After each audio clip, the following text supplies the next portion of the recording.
नमस्कार दोस्तों, सफलता सुविद्या चैनल में आप सभी का स्वागत है। आज जो टॉपिक हम डिस्कस करने वाले हैं वो टॉपिक है कॉन्स्टिट्यूशन। भारत का संविधान जो भारत की सर्वोच्च विधि भी है और हमारे अन्य जितने कानून हैं, जितने लेजिस्लेशंस हैं, उनका आधार भी है। उसे समझने की प्रक्रिया हम आज की क्लास में स्टार्ट कर रहे हैं। आज जो हम टॉपिक डिस्कस करने वाले हैं तो बेसिकली 3 शब्दों में अधिकतर अंदर पूछा जाता है कि what is the difference between constitution, constitutional law and constitutionalism. Okay, तो हम सबसे पहले हम देखेंगे कॉन्स्टिट्यूशन का अर्थ क्या है, संविधान का अर्थ क्या है, संविधान शब्द को किन किन अर्थों में प्रयुक्त किया जाता है। अगर हम इसका लिटरल मीनिंग यानी शाब्दिक अर्थ अगर हम देखें तो हमें सबसे पहले देखने को मिलेगा कि it is the way the parts of something are put together.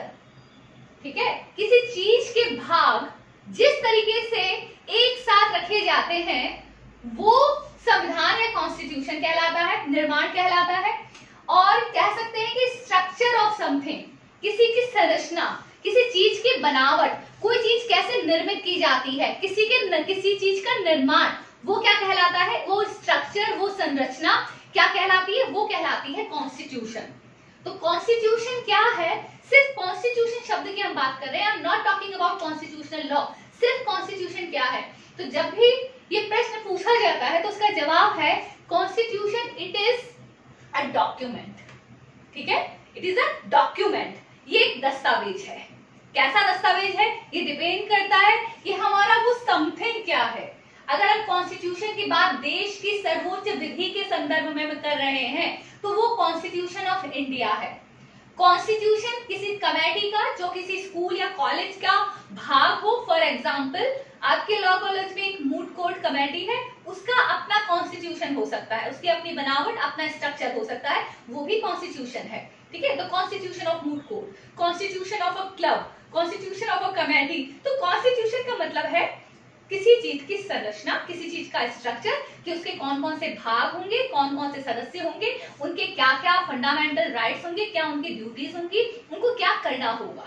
ठीक है, तो जिसमें आपको एक सेंसिटी या आपको एक अधिकार मिलता है कोई कार्य को करने का। तो सबसे पहले तो व्हाट इज कॉन्स्टिट्यूशन, तो constitution it is a document. Okay, it is with always a legal sanctity. इसका मतलब है आपको कहीं ना कहीं कानून की तरफ से, कानून का हाथ आपके साथ है, मतलब आप उसको लीगल बाध्यता या लॉ की तरफ से उसे अनुमति मिल चुकी है, वो सैंक्शन हो चुका है।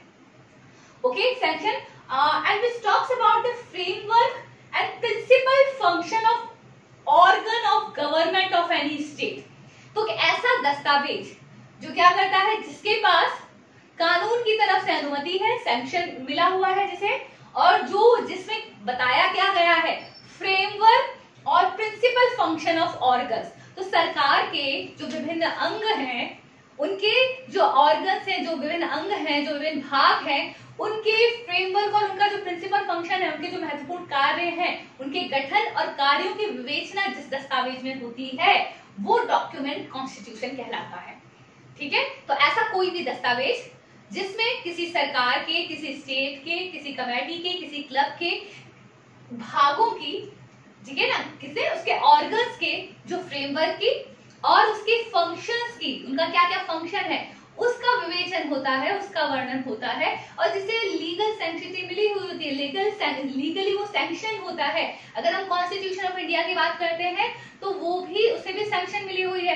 अगर हम कमेटी की बात करते हैं, उसके लिए जो कॉन्स्टिट्यूशन बनाया गया तो कॉलेज की तरफ से, कानून की कॉलेज की तरफ से या वहां का जो भी मैनेजमेंट है उसकी तरफ से उसे सैंक्शन मिला हुआ होना चाहिए। तो it is a document special legal sanction with a special legal sanctity and which talks about the framework and principal function of the organs of the government of an state. And always remember, it is always the supreme fundamental law of land. Okay? तो ये किसी भी स्थान का जो सर्वोच्च कानून है, सर्वोच्च विधि है, वो होता है। तो ये शाब्दिक अर्थ था जो हमने अभी देखा केवल कॉन्स्टिट्यूशन वर्ड का। तो कॉन्स्टिट्यूशन क्या है, ये एक लीगल डॉक्यूमेंट है। ठीक है, जो किसी की संरचना की बात करता है, जो किसी के फंक्शंस की बात करता है, किसी भी जो ऑर्गन्स है, किसी पर्टिकुलर किसी इंस्टीट्यूशन के जो ऑर्गन्स हैं। तो अगर इंस्टीट्यूशन की जगह पर अगर हमारा देश है तो उसकी जो हमारी सरकार है, गवर्नमेंट है, अगर हमारा स्टेट, हमारा राज्य है, तो उसकी जो सरकार है, जो उसके भाग है, जो उनका फ्रेमवर्क है, जो उनके फंक्शंस है, ये उनकी विवेचना करेगा। Okay, now we are going to discuss constitutional law. Okay, तो अब हम बात कर रहे थे, हम कॉन्स्टिट्यूशनल लॉ है, तो constitutional law refers to the rules. ये किसकी बात आ गई है? अब रूल्स आ गए। Rules which regulate structure, function and inter relation of governmental organs. अब हम बात कर रहे हैं कि जो गवर्नमेंट के ऑर्गन्स हैं, वो जिन रूल्स के आधार पर, ठीक है, उनका स्ट्रक्चर बना होगा, जिनका फंक्शन डिसाइड होगा, और जिनका आपस में जो इंटर रिलेशन होगा, जो उनका अंतर संबंध होगा, जिस पर वो आधारित होगा, वो रूल्स कॉन्स्टिट्यूशनल लॉ कहलाते हैं। मतलब जब हम एक सामान्य चीज में, सामान्य बात में हम बात करते हैं कि ये सबसे सर्वोच्च विधि भारत का संविधान है, तो वो एक दस्तावेज की बात करते हैं, एक डॉक्यूमेंट की बात करते हैं, एक बुक की बात करते हैं। लेकिन जब हम कॉन्स्टिट्यूशनल लॉ की बात करते हैं, तो हम उसमें दिए गए रूल्स की बात करते हैं। कैसा रूल? Rules and regulation. किस प्रकार के रूल की बात करता है? कौन से रूल की बात कर रहे हैं? यानी जब हमने कॉन्स्टिट्यूशन को कॉन्स्टिट्यूशनल लॉ की तरह आर्टिकल्स के साथ पढ़ना शुरू किया, आर्टिकल्स के साथ जो उनके क्लॉजेस, सब क्लॉजेस है, उनके साथ पढ़ना शुरू किया, कि जैसे आर्टिकल 32 में if there is any violation of fundamental rights of a citizen of India, ठीक है, या किसी व्यक्ति के मूलभूत अधिकारों का हनन होने के लिए आपको सुप्रीम कोर्ट में पिटीशन फाइल करने का, दायर करने का अधिकार है, तो वो क्या है कि एक रूल के साथ हम इस प्रोविजन को पढ़ रहे हैं।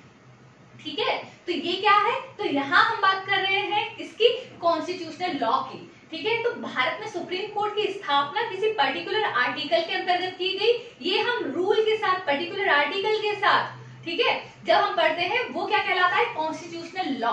तो जब हम इसी प्रिंसिपल को, इसी फ्रेमवर्क को, इसी स्ट्रक्चर को, इसी इंटर रिलेशन को, इसी फंक्शन को जब हम रूल्स के साथ पढ़ना शुरू करते हैं, वो कॉन्स्टिट्यूशनल लॉ कहलाता है। तो कॉन्स्टिट्यूशनल लॉ यानी लॉ के नजरिए से पढ़ना। देखिए, कॉन्स्टिट्यूशन को आप पॉलिटी में भी पढ़ते हैं, ठीक है, पॉलिटिकल साइंस में भी कॉन्स्टिट्यूशन का बहुत महत्वपूर्ण भाग होता है, ठीक है, आईआर में, इंटरनेशनल रिलेशनशिप में हम कॉन्स्टिट्यूशन की बात करते हैं। लेकिन जब कॉन्स्टिट्यूशनल लॉ आता है, तो एक लॉ के नजरिए से क्या होता है कि ये आर्टिकल आपको ये अधिकार देता है, इस आर्टिकल के अंतर्गत इस चीज की रचना इस प्रकार से होगी, निर्माण संरचना इस तरीके से होगा, ये फंक्शंस हैं आपके। क्यों? क्योंकि इन articles and rules and regulations में ऐसा कहा गया है। तो ये जो रूल्स है उसमें और क्या शामिल होता है? इन रूल्स में कन्वेंशंस भी शामिल है। ओके, तो इन रूल्स में क्या शामिल होगा? इन रूल्स में कन्वेंशन भी शामिल होगी। तो constitutional law it refers to the rules which regulate, वो रूल, वो नियम, वो रेगुलेशन, वो कन्वेंशन जो किसी स्ट्रक्चर, फंक्शन और इंटर रिलेशन, जो गवर्नमेंट के जो विभिन्न जो ऑर्गन्स है, विभिन्न अंग है, उनके अंतर संबंधों की बात करते हैं, जो नियम, जो कानून के जो कायदे हैं, जो आर्टिकल्स हैं, तो वो कॉन्स्टिट्यूशनल लॉ कहलाता है। अब हम आते हैं कॉन्स्टिट्यूशनलिज्म पर। कॉन्स्टिट्यूशनलिज्म जनरली इसका अगर एसेंस या इसका सार अगर देखा जाए, तो वो लिमिटेड गवर्नमेंट से जुड़ा हुआ है। मतलब जो गवर्नमेंट है, जनरली जब किसी शब्द के आगे ISM अगर जुड़ जाता है, तो जनरली हम उस थ्योरी की बात करते हैं, उस सिद्धांत की बात करते हैं, जो उस कानून के पीछे है, जो उस विधि के पीछे है, जो उस शब्द के साथ जुड़ी हुई है। तो यहाँ पर कॉन्स्टिट्यूशनलिज्म यानी वो सिद्धांत, वो संविधानवाद जो उसकी मौलिकता को बरकरार रख पाए। यानी किसी संविधान के पीछे का, ये संविधान का अगर एसेंस अगर हम कहें या उसका जो सार कहा जाए, तो वो जनरली क्या है? लिमिटेड गवर्नमेंट में जुड़ा हुआ। लिमिटेड गवर्नमेंट मतलब कुछ लोगों के पास शासन है, लेकिन उसके साथ साथ वो अपने इस शासन का दुरुपयोग नहीं कर सकते। ओके, ये हमेशा अपोजिट होगा आर्बिट्रेरी पावर के। यानी सपोज अगर ये कहा जाए कि किसी आर्बिट्रेरी पावर है, कहीं पर सपोज एक राज परिवार चल रहा है, और जो राजवाद है उसके अंतर्गत अगर एक राजा के द्वारा कही गई कोई बात है, ठीक है, वही कानून होती है। तो यहाँ पर हम क्या कहेंगे कि हाँ, कि उनके द्वारा कही गई बात कॉन्स्टिट्यूशन है। इट इज पॉसिबल कि there is a constitution made by a king, but there is no constitutionalism, क्योंकि वहां पर चेक और बैलेंस है ही नहीं। वहां पर किसके पास? एक ही व्यक्ति पे सारी पावर निहित है। तो जहां हम कॉन्स्टिट्यूशनलिज्म यानी उस सिद्धांत की बात कर रहे हैं, हम संविधानवाद की बात कर रहे हैं, हम उस थ्योरी की बात कर रहे हैं जो किसी संविधान के पीछे की पावर होती है। ओके, तो ये संविधानवाद वो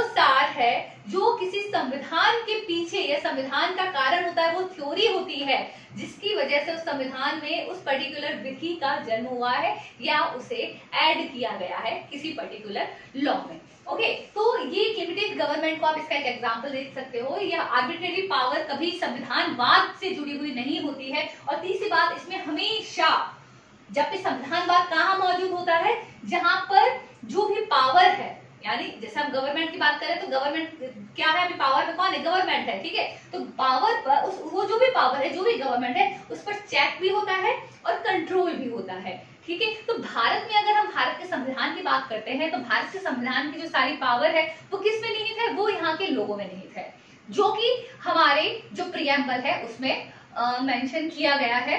तो ये तीनों ही चीजें यानी संविधान, संवैधानिक विधि और संविधानवाद, अगर संविधानवाद का एक उदाहरण भी मैं देना चाहूंगी कि जहां पर संविधान लिखित में होता है, जहां पर अधिकारों और दायित्वों का विवेचन होता है, जहां पर डिस्ट्रीब्यूशन ऑफ पावर होता है, सेपरेशन ऑफ पावर्स होता है, किसी एक ही व्यक्ति में सारे अधिकार निहित नहीं होते हैं, तो वहां पर जनरली क्या कहा जाता है कि यहाँ पर कॉन्स्टिट्यूशनलिज्म इज प्रेजेंट। ओके, तो संविधानवाद थ्योरी की बात कर रहा है, संवैधानिक विधि उन नियमों, रूल्स, रेगुलेशन, कन्वेंशंस की बात कर रही है, और संविधान एक दस्तावेज की बात कर रहा है जिसे लीगल सेंसिटी मिली हुई है। ओके, तो आज का जो हमारा लेक्चर था वो कैसा लगा, शेयर कीजिए, सब्सक्राइब कीजिए हमारा चैनल सफल दस्तविद्या। और आज हमने जो देखा कॉन्स्टिट्यूशन, कॉन्स्टिट्यूशनल लॉ और कॉन्स्टिट्यूशनलिज्म में डिफरेंस, इसमें आप अपनी राय दे सकते हैं कमेंट बॉक्स में। Thank you so much.